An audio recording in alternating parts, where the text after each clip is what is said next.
नमस्कार दोस्तों। वो कहते हैं ना, कैसे भरोसा करूं मैं गैरों के प्यार पर, कैसे भरोसा करूं मैं गैरों के प्यार पर, यहां अपने ही मजे लेते हैं अपने की हार पर। नमस्कार दोस्तों, एक बार फिर से आपका हार्दिक स्वागत है आपके अपने YouTube channel GK by Pradeep sir पे। और बच्चों, आपके लिए स्पेशल आज अनाउंसमेंट रहेगी।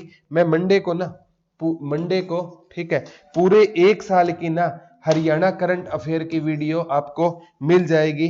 इस मंडे को ना हरियाणा करंट अफेयर की पूरी वीडियो मिल जाएगी। एक साल की हरियाणा करंट अफेयर की वीडियो रहेगी। ठीक है, मंडे को शाम को आपको मिल जाएगी एक साल की हरियाणा करंट अफेयर की वो वीडियो रहेगी। पूरा एक साल बच्चों की डिमांड आ रही थी, तो मैंने है ना शूट कर दी है वो वीडियो।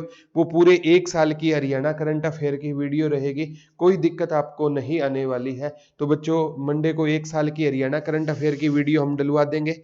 और जो ट्विटर ऑफ हरियाणा के प्रति आपने प्यार दिखाया, उसके लिए भी हम सदैव आपके ऋणी रहेंगे बच्चों। और सबसे इंपॉर्टेंट बात है जो आपसे शेयर करनी है, अब बच्चों हमें ना ट्विटर ऑफ हरियाणा के 1000 क्वेश्चन की जो सीरीज हमने करवा रखी है, अब ना हरियाणा के जो लेटेस्ट एग्जाम हुए हैं ना बच्चों, 2020 के एग्जाम हुए हैं, वो सारे के सारे एग्जाम है ना, वैसे तो किताब में आपको मिल ही जाएंगे, अलग से ना उनकी एक क्विक रिवीजन कर देंगे। और ये पहल आपको कैसी लगी हमें कमेंट करके बताना। जैसे ना इंडिया जीके के इसमें क्वेश्चन आ जाएंगे। जैसे ये क्वेश्चन आया था, अनटचेबल उपन्यास किसका था? मुल्क राज आनंद का। अनटच अनटचेबल अनटचेबल नोबल किसका होता था? ये मुल्क राज आनंद का होता था। मुल्क राज आनंद की ये रचना होती थी। अनटचेबल किसकी रचना होती थी? मुल्क राज आनंद की ये रचना होती थी। जैसे दाप ये पूछ लिया जाता है, ये सबसे ज्यादा पेपर में पूछी जाने वाली रचना रहेगी बच्चों। जैसे है ना, सबसे ज्यादा विलियम शेक्सपियर की पूछ लिया जाता है, किंग लियर। ठीक है, ओथेलो, लेडी मैकबेथ, ये किसकी रचना है बच्चों? विलियम शेक्सपियर की रचना रहेगी। विलियम शेक्सपियर की रचना रहेगी।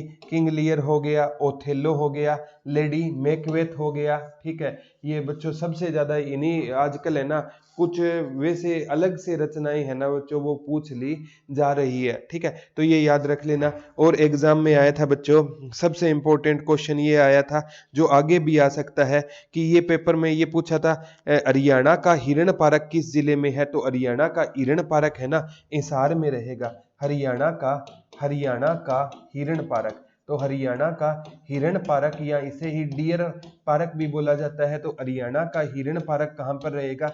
हिसार में रहेगा। हिसार बच्चों 3983 वर्ग किलोमीटर के साथ क्षेत्रफल में ना दूसरा सबसे बड़ा है। क्षेत्रफल में सबसे बड़ा 4277 वर्ग किलोमीटर के साथ कौन सा रहेगा?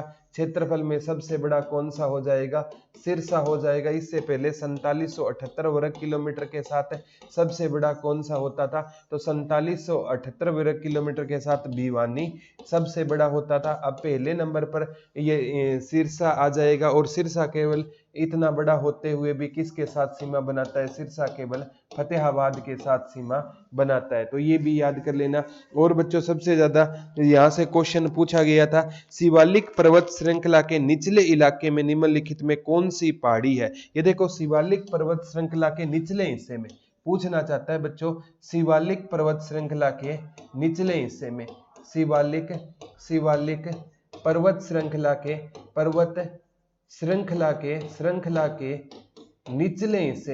निचले हिस्से में कौन सी पहाड़ी है? तो शिवालिक पर्वत श्रृंखला के निचले हिस्से में बच्चों मोरनी की पहाड़ी है। कौन सी पहाड़ी है? मोरनी की पहाड़ी है। और यहां से ना बच्चों एक क्वेश्चन तो HSSC का आई लव यू क्वेश्चन है कि टांगरी नदी कहां से निकलती है? तो टांगरी नदी है ना बच्चों, वो मोरनी की पहाड़ियों से निकलती है। टांगरी नदी कहां से निकलती है? मोरनी की पहाड़ियों से निकलती है। और मोरनी की पहाड़ियां कहां पर रहेगी बच्चों? पंचकुला में रहेगी। टांगरी नदी कहां से निकलती है? तो टांगरी नदी बच्चों मोरनी की पहाड़ियों से निकलती है। और मोरनी की पहाड़ियां कहां पर रहेगी? पंचकुला में। और मोरनी की पहाड़ियों की सबसे ऊंची चोटी कौन सी है? करो। और करो की HSSC हाइट कितनी मानती है? 1514 मीटर मानती है। अगर इंडिया जीके पढ़ाता ना तो मैं बताता इसकी रियल हाइट 1467 मीटर रहेगी। एक बच्चों ये क्वेश्चन पूछा गया था, हरियाणा को भारत का Khalistan open defecation free state घोषित कर दिया गया है। तो हरियाणा को भारत का 5वां ओपन डेफिकेशन, तो हरियाणा भारत का 5वां क्या रहेगा, ओपन डेफिकेशन स्टेट। हरियाणा को भारत का 5वां ओपन डेफिकेशन स्टेट घोषित कर दिया गया है। और ये क्या होता है कमेंट करके बताना, नहीं तो अगली वीडियो में मैं आपको बताता हूँ। हरियाणा है बच्चों कई चीजों में भारत का पहला राज्य बना है। जैसे अभी लेटेस्ट में ना सरपंच को राइट टू रिकॉल के द्वारा, सरपंच को राइट टू रिकॉल के द्वारा हटाने वाला, सरपंच को राइट टू रिकॉल के द्वारा हटाने वाला भी हरियाणा भारत का क्या बन गया है, पहला राज्य बन गया है। हम सरपंच को है ना अब राइट टू रिकॉल के द्वारा हटा सकते हैं या अविश्वास प्रस्ताव के द्वारा हटा सकते हैं। ये भी क्वेश्चन आ सकता है। सरपंच के खिलाफ अविश्वास प्रस्ताव साल में कितनी बार लाया जा सकता है, एक साल में एक बार लाया जा सकता है। उसके लिए क्या प्रोसेस रहेगी, 33% लोग है ना सरपंच के खिलाफ लिखित में क्या करेंगे, शिकायत दर्ज करवाएंगे। फिर वीडीपीओ है ना एक ग्राम सभा की क्या लेगा, मीटिंग लेगा। उसमें क्या होगा बच्चों, गुप्त मतदान होगा। और वो गुप्त मतदान है ना 67% सरपंच के अगेंस्ट हो गया ना, तो सरपंच को पद से हटाया जा सकता है। और सरपंच के लिए ना बच्चों एजुकेशन, भाई पढ़ा लिखा सरपंच होना चाहिए। इसमें ना राजस्थान का पहला स्थान था और राजस्थान के बाद हरियाणा का कौन सा स्थान था, दूसरा स्थान था। लेकिन ना बच्चों ये पे याद कर लेना, अब है ना मतलब सरपंच को हटाने या राइट टू रिकॉल लागू करने वाला हरियाणा भारत का क्या बन गया है, पहला राज्य बन गया है। अब बच्चों ग्राम, ये ग्राम पंचायत है ना, ये पूछा जाता है कौन सा स्तर है, निम्न स्तर है। पंचायती राज का निम्न स्तर कौन सा रहेगा, ग्राम पंचायत रहेगा। और पंचायती राज का ना मध्य स्तर भी पूछा जा सकता है, कौन सा रहेगा, पंचायत समिति पंचायती राज का मध्य स्तर है। और जो ये जिला परिषद है ना, ये पूछा जाएगा ये पंचायती राज का कौन सा स्तर है, तो जिला परिषद है ना पंचायती राज का क्या रहेगा बच्चों, शीर्ष स्तर माना जाता है। जिला परिषद पंचायती राज का कौन सा स्तर माना जाता है, तो जिला परिषद है ना पंचायती राज का बच्चों शीर्ष स्तर माना जाता है। तो निम्न स्तर पूछे तो ग्राम पंचायत रहेगा, मध्य पूछे तो पंचायत समिति रहेगा, और शीर्ष स्तर पूछे ना पंचायती राज का तो कौन सा माना जाता है बच्चों, जिला परिषद पंचायती राज का शीर्ष स्तर माना जाता है। एग्जाम पॉइंट ऑफ व्यू से इंपॉर्टेंट हो जाएगा। और जिला परिषद या पंचायत समिति जिसे ब्लॉक समिति बोलते हैं, उसको भी हटाने के लिए ना उसमें है ना 50% पहले मतलब उनके खिलाफ ऑब्जेक्शन होगा। सरपंच में पहले 33% है और बाद में 67% गुप्त मतदान में है। तो ये याद कर लेना बच्चों, राइट टू रिकॉल लागू करने वाला हरियाणा भारत का कौन सा राज्य बन गया है, तो हरियाणा भारत का कौन सा राज्य बन गया है बच्चों, पहला। यानी सरपंच को भी हम अविश्वास प्रस्ताव द्वारा क्या कर सकते हैं, सरपंच को पद से हटा सकते हैं। ये भी क्वेश्चन आगामी एग्जाम में आपसे पूछा जा सकता है। आगे क्वेश्चन आया था बच्चों, हरियाणा सरकार ने राज्य सरकार ने 2019 की समाप्ति तक सरकारी स्कूल के छात्रों में 80% श्रेणी स्तर की योग्यता प्राप्त करने के लिए एक विशिष्ट कार्यक्रम की अगुवाई कर रही है। तो वो कौन सा रहेगी, सक्षम घोषणा। कौन सी रहेगी बच्चों, 2019 में किसकी अगुवाई कर रही है, सक्षम घोषणा की अगुवाई कर रही है। ठीक है, ये सक्षम योजना नहीं है, ये क्या है, सक्षम घोषणा है। जैसे आपने बच्चों हरियाणा करंट अफेयर में एक क्वेश्चन था कि हरियाणा ने ना सुपर एंड्रॉइड प्रोग्राम एक लॉन्च किया है। उसमें ना क्या होना चाहिए, आपके पास +1 में साइंस होनी चाहिए। और उसके तहत है ना ये पंचकुला और रेवाड़ी को चुना भी गया था। और सुपर एंड्रॉइड में से ना मतलब ये नीट वगैरह की क्या करवाई जाएगी, तैयारी करवाई जाएगी। और जो इनकी तैयारी कर रहा है ना उसके बच्चे का ना सरकारी स्कूल में पढ़ा, मतलब वो उन्हीं को सुपर एंड्रॉइड में आएंगे जो सरकारी स्कूल में पढ़ते हैं। और और उनके पास +1 में साइंस विषय होना चाहिए और उनको ना सरकार रहने खाने की सारी फ्री सुविधा प्रोवाइड करवाएगी। तो एजुकेशन में ऐसा नहीं है, हरियाणा सरकार आगे आ रही है बच्चों। ऐसा आगामी एग्जाम में भी क्वेश्चन आ सकता है।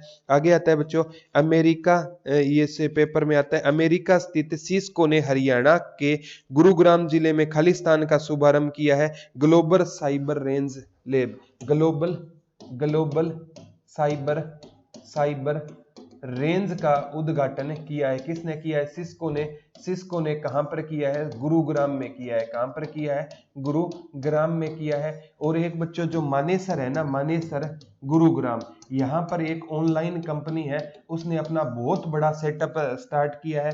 वो कौन सी रहेगी? फ्लिपकार्ट रहेगी, फ्लिपकार्ट। तो मानेसर गुरुग्राम में पूछे ना तो फ्लिपकार्ट ने बहुत बड़ा उद्योग स्टार्ट किया है। और सिस्को ने गुरुग्राम में क्या? ग्लोबल साइबर रेंज की शुरुआत सिस्को ने कहां से की है? गुरुग्राम से की है। ये बच्चों कुछ अनसुने वो क्वेश्चन है, मैं नहीं कहता ये सभी बच्चों को नहीं आते, लेकिन ये बहुत से बच्चों को ये क्वेश्चन नहीं आते थे। हमारा मकसद है हरियाणा का हर पढ़ने वाला बच्चा, जो जरूरतमंद बच्चा है, वो जॉब लगना चाहिए। और बच्चों सारा ये सारी की सारी चीजें है ना आपको मतलब ये एग्जाम के लिए प्रिपेयर की जा रही है। आप हरियाणा का कोई एग्जाम दे देना बच्चों, यहाँ से होकर क्वेश्चन निकलेंगे बच्चों, सबसे इंपॉर्टेंट क्वेश्चन रहेंगे। आगे पेपर में क्वेश्चन आपसे पूछा जा सकता है बच्चों, सही सारे के सारे आपको सही क्वेश्चन ध्यान होने चाहिए। ये पेपर में पूछा गया था बच्चों, सबसे ज्यादा आगामी एग्जाम में आ सकता है। इनमें से कौन सी नदी हरियाणा की सबसे बड़ी मौसमी नदी है? तो सबसे बड़ी मौसमी नदी घग्गर रहेगी। सबसे बड़ी मौसमी नदी कौन सी रहेगी? तो सबसे बड़ी मौसमी नदी कौन सी रहेगी? तो सबसे बड़ी मौसमी नदी कौन सी हो जाएगी बच्चों? घग्गर हो जाएगी। और घग्गर नदी कहां से निकलती है? डागशाही की पहाड़ी हिमाचल प्रदेश से निकलती है। कहां से निकलती है? हिमाचल प्रदेश से घग्गर नदी निकलती है। हरियाणा में पूछे ना, ये भी क्वेश्चन आ सकता है बच्चों, हरियाणा में घग्गर नदी कहां से प्रवेश करती है? तो हरियाणा में घग्गर नदी है ना बच्चों, कालका पंचकुला से प्रवेश करती है। कहां से प्रवेश करती है? कालका पंचकुला से प्रवेश करती है। और घग्गर नदी गुरुजी कहां कहां पर सिंचाई करती है? पहले ये कहां पर सिंचाई करेगी? पंचकुला, ठीक है। पंचकुला के थोड़ा सा अटैच ये अंबाला, ठीक है। अंबाला के थोड़ा सा अटैच में कैथल, और कैथल से ना ये जींद को कट करते हुई पहुंचेगी फतेहाबाद, और फतेहाबाद से अटैच है बिल्कुल सिरसा, यहाँ पर सिंचाई करेगी। आगे सिरसा से आगे है ना ये राजस्थान में चली जाती है और वहां जाकर लुप्त हो जाती है। तो सबसे बड़ी मौसमी नदी घग्गर रहेगी। और यमुना नदी है ना, यमुना नदी हरियाणा में प्रवेश करती है बच्चों ताजेवाला से। और ताजेवाला कहां पर रहेगा? यमुना नगर में रहेगा। यहाँ पूछे अथनी कुंड बैराज का संबंध किस नदी से है? तो अथनी कुंड बैराज का भी संबंध यमुना नदी से है। यहाँ वो पूछेगा कलेसर नेशनल पार्क के पास से कौन सी नदी प्रवेश करती है? यमुना नदी। और कलेसर नेशनल पार्क के पास ही कालेश्वर महादेव मठ है। वो पूछेगा कालेश्वर महादेव मठ कहाँ पर रहेगा? तो कालेश्वर महादेव मठ है ना कलेसर नेशनल पार्क के पास ही कौन सा मठ रहेगा? कालेश्वर महादेव मठ रहेगा। तो कालेश्वर महादेव मठ भी कहां पर रहेगा? कलेसर नेशनल पार्क के पास कौन सा मठ रहेगा? कालेश्वर महादेव मठ रहेगा। ये भी बच्चों एग्जाम पॉइंट ऑफ व्यू से क्वेश्चन बन जाता है। कालेश्वर महादेव मठ कहां पर रहेगा?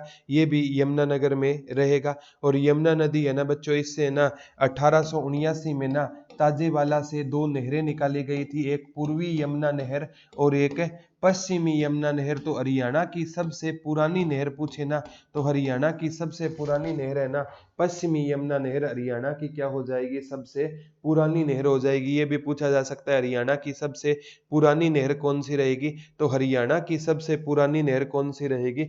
पश्चिमी यमुना नहर को हरियाणा की क्या कहा जाता है? सबसे पुरानी नहर कहा जाता है। तो हरियाणा की सबसे पुरानी नहर कौन सी रहेगी? पश्चिमी यमुना नहर रहेगी, ये याद कर लेना। और जैसे ये टांगरी नदी पूछा जाता है कहाँ से निकलती है? मोरनी की पहाड़ियों से निकलती है। और मारकंडा नदी है ना ये जैसे निकलती तो शिवालिक से है, वैसे हिमाचल प्रदेश से आती है। और मारकंडा नदी है ना अंबाला में प्रमुख रूप से सिंचाई किस नदी द्वारा होती है? तो अंबाला में प्रमुख रूप से सिंचाई बच्चों मारकंडा नदी द्वारा होती है। और इसका पुराना नाम क्या होता था? शाहाबाद मारकंडा के नाम से ये जानी जाती थी। तो ये भी एग्जाम में पूछन आ सकता है, ठीक है। एक एग्जाम में क्वेश्चन क्वेश्चन ये आया था बच्चों सबसे ज्यादा, आगामी एग्जाम में भी आ सकता है। मज्जी निकाय और दिव्यावदान कैसे साहित्य है? मज्जी निकाय और दिव्यावदान इंपॉर्टेंट है बच्चों। मज्जी निकाय और दिव्यावदान ये कैसे साहित्य रहेंगे बच्चों? ये बौद्ध साहित्य रहेंगे। कौन से साहित्य रहेंगे? मज्जी निकाय और दिव्यावदान कौन से साहित्य रहेंगे? ये बौद्ध साहित्य रहेंगे। एग्जाम में ये पूछा जा सकता है मज्जी निकाय और दिव्यावदान कैसे साहित्य हैं? ये सारे के सारे बौद्ध साहित्य हो जाएंगे। एग्जाम में बच्चों ये क्वेश्चन बना था, पीछे एक एग्जाम में आया था, मज्जी निकाय और दिव्यावदान कैसे साहित्य रहेंगे? ये बौद्ध साहित्य रहेंगे। एग्जाम में डायरेक्ट ही क्वेश्चन आएगा। एक बच्चों क्वेश्चन आता है भगवान विष्णु का जो जन्म मतलब भगवान विष्णु और माता लक्ष्मी का आवास कहां पर माना जाता है? ये क्वेश्चन भी बच्चों एक एग्जाम में आया था। और एक बार मैं कहता हूं एग्जाम में जो क्वेश्चन आ गया ना बच्चों, वो दोबारा ही एग्जाम में आपसे पूछा जा सकता है कि भगवान विष्णु और माता लक्ष्मी का निवास स्थान कहां पर है? तो भगवान विष्णु और माता लक्ष्मी का निवास स्थान, भगवान विष्णु जी और माता लक्ष्मी जी का निवास स्थान है ना, वो सनहित सरोवर में है। कहां पर रहेगा? सनहित सरोवर में रहेगा। और सनहित सरोवर कहां पर रहेगा? सनहित सरोवर बच्चों कुरुक्षेत्र में रहेगा। कहां पर रहेगा? कुरुक्षेत्र में रहेगा। ये भी एग्जाम में क्वेश्चन आ सकता है। और एक एग्जाम में क्वेश्चन आएगा बच्चों तोसाम से, तोसाम है ना भिवानी में, तोसाम से एक अति प्राचीन मंदिर मिला है। वो किसका मंदिर है?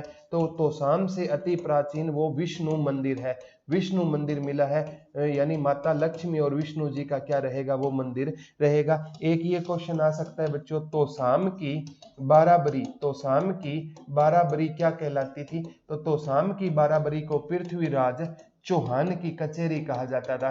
पृथ्वीराज चौहान की क्या कहा जाता था? कचेरी कहा जाता था। और तोसाम भिवानी के एरिया में ना बच्चों पहले सबसे ज्यादा क्या होता था? खनन होता था। लेकिन भारत सरकार ने ना इस खनन पर क्या लगा दी थी? रोक लगा दी थी। तो यहाँ पर ना सबसे ज्यादा क्या होता था? खनन होता था। और जो जेपी जो दलाल जी है वो लोहारू भिवानी हल्के से है। जो हमारे कृषि मंत्री और डेयरी एवं पशुपालन या मत्स्य विभाग है वो लोहारू भिवानी से उनका विधानसभा क्षेत्र है। तो विधानसभा क्षेत्र से भी बच्चों क्वेश्चन आ जाते हैं। मेन मंत्रियों के विधानसभा क्षेत्र याद होने चाहिए। जैसे मनोहर लाल खट्टर है, मनोहर लाल खट्टर, इनका विधानसभा क्षेत्र कौन सा रहेगा? करनाल रहेगा। कौन सा रहेगा? करनाल। इसी प्रकार पूछ लिया जाता है दुष्यंत चौटाला, इनका विधानसभा क्षेत्र कौन सा रहेगा? उच्चाणा जींद इनका विधानसभा क्षेत्र हो जाएगा। ठीक है। जैसे पूछ लिया जाएगा अनिल विज जी का विधानसभा क्षेत्र कौन सा रहेगा? अंबाला कैंट रहेगा। कौन सा रहेगा? अंबाला कैंट रहेगा। उसी प्रकार पूछ लिया जाएगा जेपी दलाल का विधानसभा क्षेत्र कौन सा रहेगा? लोहारू भिवानी हो जाएगा। लोहारू भिवानी हो जाएगा। उसी प्रकार आपसे पूछ लिया जाएगा, जैसे आपसे ये मतलब एग्जाम में ना ये पूछ लिया जाएगा संदीप सिंह का विधानसभा क्षेत्र, संदीप सिंह, तो संदीप सिंह का विधानसभा क्षेत्र पेहवा हो जाएगा। और पेहवा कहां पर है? कुरुक्षेत्र में है। कमलेश ढांडा एकमात्र मंत्री है ना महिला एवं बाल विकास, कमलेश ढांडा का विधानसभा क्षेत्र कौन सा हो जाएगा? कलायत हो जाएगा। कलायत कहां पर रहेगा? कैथल में हो जाएगा। इसी प्रकार आपसे पूछ लिया जाएगा बनवारी लाल का विधानसभा क्षेत्र कौन सा हो जाएगा? तो बाबल हो जाएगा। बाबल कहाँ के अंतर्गत आता है? रेवाड़ी के अंतर्गत आता है। उसी प्रकार आपसे पूछ लिया जाएगा मूलचंद शर्मा का विधानसभा क्षेत्र कौन सा रहेगा? तो मूलचंद शर्मा का विधानसभा क्षेत्र बल्लभगढ़ रहेगा। और बल्लभगढ़ कहां पर रहेगा आपका? फरीदाबाद में रहेगा। कहां पर रहेगा? बल्लभगढ़ कहां पर रहेगा आपका? फरीदाबाद में। ये किसका रहेगा? मूलचंद शर्मा का। उसी प्रकार आपसे पूछ लिया जाएगा ओपी यादव का विधानसभा क्षेत्र कौन सा हो जाएगा? नारनौल हो जाएगा। कौन सा हो जाएगा? नारनौल कहां पर रहेगा? महेंद्रगढ़ में रहेगा। उसी प्रकार आपसे पूछ लिया जाएगा अनूप धानक का विधानसभा क्षेत्र कौन सा है? तो अनूप धानक का विधानसभा क्षेत्र है ना कौन सा रहेगा? उकलाना। कौन सा रहेगा? उकलाना इंसार हो जाएगा। कौन सा हो जाएगा? उकलाना इंसार हो जाएगा। इसी प्रकार चौधरी रणजीत सिंह का पूछ लिया जाएगा। चौधरी रणजीत सिंह का विधानसभा क्षेत्र कौन सा हो जाएगा, रानिया हो जाएगा। रानिया कहां पर रहेगा, सिरसा। तो हरियाणा मंत्रिमंडल के ना 11 मंत्रियों के विधानसभा क्षेत्र मैंने नोट करा दिए हैं, और हरियाणा मंत्रिमंडल का 12वां मंत्री कौन है वो आप कमेंट करके बताओगे। वैसे है ना मंत्रिमंडल है ना विधानसभा की 90 सीटें हैं, इसका 15% मंत्रिमंडल होता है, ये कितना होगा आपका मैथ सही है तो 13.5। अब एक बंदे को काट कर तो मंत्री नहीं बनाया जाता ना, इसलिए हरियाणा में मंत्रिमंडल में कितने मंत्री हो सकते हैं, अधिकतम 14 हो सकते हैं। लेकिन वर्तमान में कितने मंत्री रहेंगे, तो वर्तमान में हरियाणा के मंत्रिमंडल में कितने मंत्री रहेंगे, 12 ने शपथ ले ली है, और 2 शपथ एक मतलब जेजीपी की तरफ से और एक बीजेपी की तरफ से शपथ रहती है। तो ये भी आगामी एग्जाम में बच्चों क्वेश्चन बनेगा। उम्मीद करता हूं ये वीडियो आपको पसंद आया होगा। अगर ये पसंद आए ना तो इसे शेयर जरूर करना। एक एक इनके ना मनोहर लाल खट्टर जी के पास वित्त मंत्रालय रहेगा, और दुष्यंत चौटाला जी के पास है ना ये नागरिक आपूर्ति हो गया, ठीक है। और इनके पास जो मतलब सबसे ज्यादा बार पेपर में आता है पब्लिक, जो नागरिक आपूर्ति हो गया, पब्लिक निर्माण हो गया, आपदा एवं कराधान हो गया, ठीक है। अनिल विज जी के पास आयुष मंत्रालय हो गया, ठीक है। गृह मंत्रालय हो गया, जेपी दलाल के पास है कृषि मंत्रालय, डेयरी एवं पशुपालन, संदीप सिंह खेल मंत्री है, कमलेश डांडा महिला एवं बाल विकास मंत्रालय है, बनवारी लाल अनुसूचित जाति व जनजाति है, मूलचंद शर्मा परिवहन मंत्री, औद्योगिक मंत्री, ओपी यादव सैनिक एवं अर्धसैनिक मामले संभालते हैं, अनूप दानक ये है ना दुष्यंत चौटाला के साथ है ना श्रम एवं रोजगार में रहेंगे। वैसे म्यूजियम है चौधरी रणजीत सिंह के पास, बिजली मंत्रालय और अक्षय ऊर्जा वाला रहेगा। ये सारे के सारे बच्चों टिप्स पर होने चाहिए। आप कहोगे सर आपने रट्टा लगा रखा है, आप भी लगा लो ना, एग्जाम में तो काम आएगा, कैसे भी कर लो, याद कर लो। तो आज का लेक्चर कैसा लगा हमें कमेंट करके जरूर बताना। आज के लिए इतना ही है, कल दोबारा रूबरू होंगे, तब तक के लिए हंसते रहिए, मुस्कुराते रहिए। धन्यवाद दोस्तों, जय हिंद, जय भारत, लव यू ऑल।